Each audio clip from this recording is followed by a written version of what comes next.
And coming to Naeem साहब एक बात बताएं. Coming to a REIT, Arif Habib के REITs listed हैं. Even a small investor can come up with even a 20 rupees for one share as a REIT. अब उसको further break down करके एक fractionalization में आना. What's the concept? Thank you very much. सबसे पहले तो एमपीएफ का शुक्रिया कि इन्होंने इतना अच्छा प्रोग्राम ऑर्गेनाइज किया. छोटा सा मुझे अगर टाइम थोड़ा दे तो मैं एसेट फ्रैक्शनलाइजेशन के बारे में बता दूं. और ये बड़ा अच्छा हुआ कि एजाज साहब ने पहले रीट को कवर किया, फॉलोड बाय आसिफ शाह साहब जिन्होंने सीडीसी के बारे में बताया. अनफॉर्चुनेटली सबसे बड़ा चैलेंज रियल एस्टेट सेक्टर को पाकिस्तान में है वो है कि जो टाइटल डॉक्यूमेंट है प्रॉपर्टी का उसमें बड़े मसले होते हैं और वो क्लीन टाइटल नहीं मिलता. सबसे बड़ा चैलेंज हमारा रियल एस्टेट इंडस्ट्री का है. हमारे नेबरिंग कंट्रीज, चाहे वो इंडिया हो, चाहे वो चाइना हो, चाहे वो यूएई या मिडल ईस्ट हो, सब जगह रीराज मौजूद है, रियल एस्टेट रेगुलेटरी अथॉरिटीज़. तो रीरा की एब्सेंस में ये जो प्रॉपर्टी की ड्यू डिलिजेंस है ये बहुत बड़ा चैलेंज है.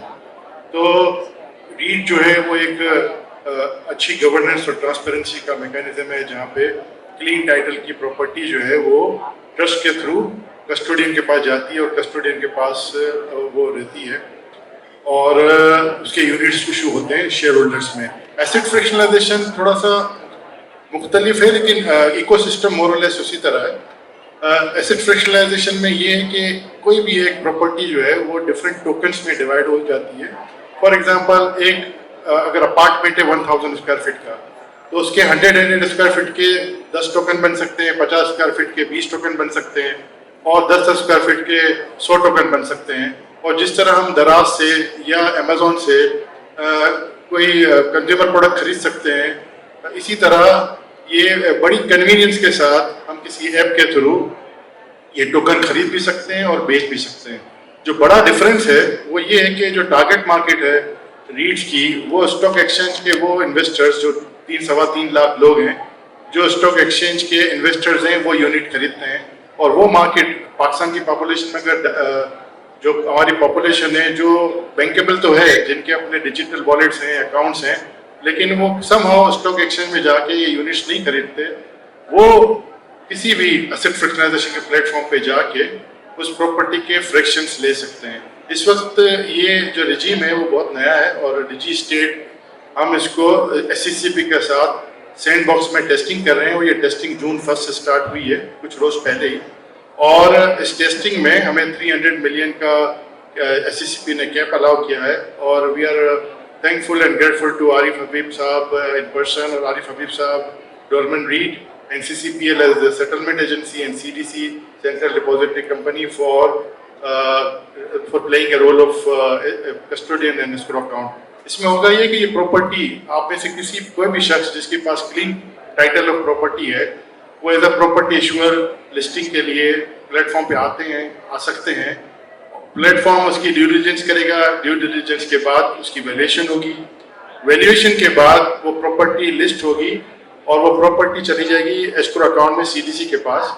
ये प्रॉपर्टी सीडीसी के पास होगी और जब टोकनाइजेशन के लिए हम क्राउड फंडिंग या जब बिड्स मांगेंगे और वो क्राउड फंडिंग के थ्रू टोकन्स या टोकन होल्डर्स अपने बिड्स देंगे और एक अप टू सर्टेन लिमिट अगर वो बिड्स आ जाती हैं और कुछ शॉर्टेज होती है तो वो जो शॉर्ट ऑफ फंड्स होगा वो हम या तो स्पॉन्सर से या फिर मार्केट मेकर उसको फुलफिल करेगा और उसके बाद ये प्रॉपर्टी के जो सारा जो प्रोसीड्स आई होंगी सीडीसी में वो प्रॉपर्टी ओनर के पास चली जाएंगी, सेलर के पास चली जाएंगी और टोकन्स जो है वो थ्रू सीडीसी उन टोकन होल्डर्स को चले जाएंगे और ये प्लेटफॉर्म हमारा टोकन जो है वो इशू करेगा और या वो इशू कर सकता है.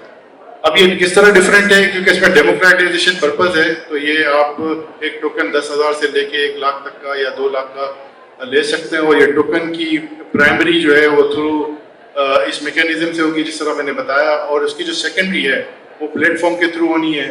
और 2-2.5 साल 1.5 साल जब सारे टोकन होल्डर समझते हैं कि इसमें प्राइस अप्रिसिएशन हो गई है और वो एग्जिट चाहते हैं तो एक डेमोक्रेटिक प्रोसेस है. वो उस डेमोक्रेटिक प्रोसेस के थ्रू अपनी AGM में जब डिसाइड करेंगे तो ये प्रॉपर्टी लिक्विडेट कर सकेंगे और ये सारे टोकन्स जो हैं वो थ्रू ब्लॉकचेन ये मैनेज होंगे और इसमें डुप्लीकेशन नहीं हो सकती।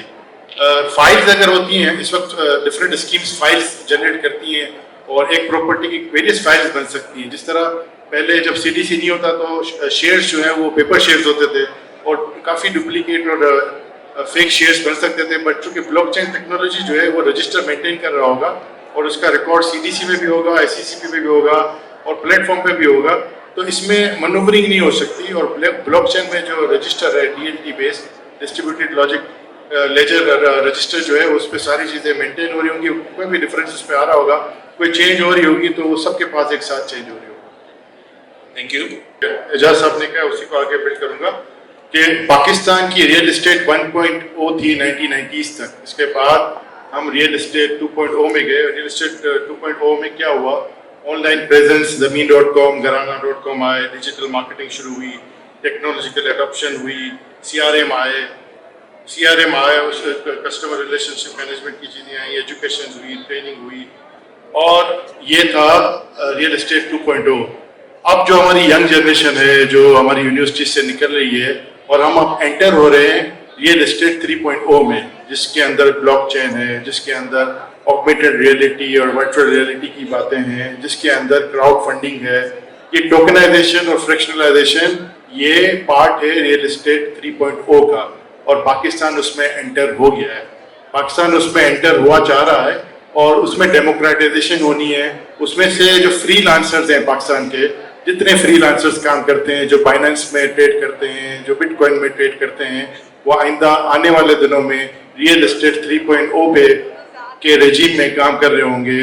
वो टोकन बाय कर रहे होंगे, सेल कर रहे होंगे, अपने डिजिटल वॉलेट में वो बिटकॉइन भी रख रहे होंगे, बाइनेंस भी रख रहे होंगे, क्रिप्टो भी रख रहे होंगे और पाकिस्तान की रियल इस्टेट भी रख रहे होंगे। और पाकिस्तान की रियल इस्टेट के टोकन्स जो हैं वो क्रॉस बॉर्डर भी सेल हो रहे होंगे, DIFC में या सऊदी में, या उन वहाँ के टोकन से वो यहाँ से क्रॉस बॉर्डर सेल हो रही होगी।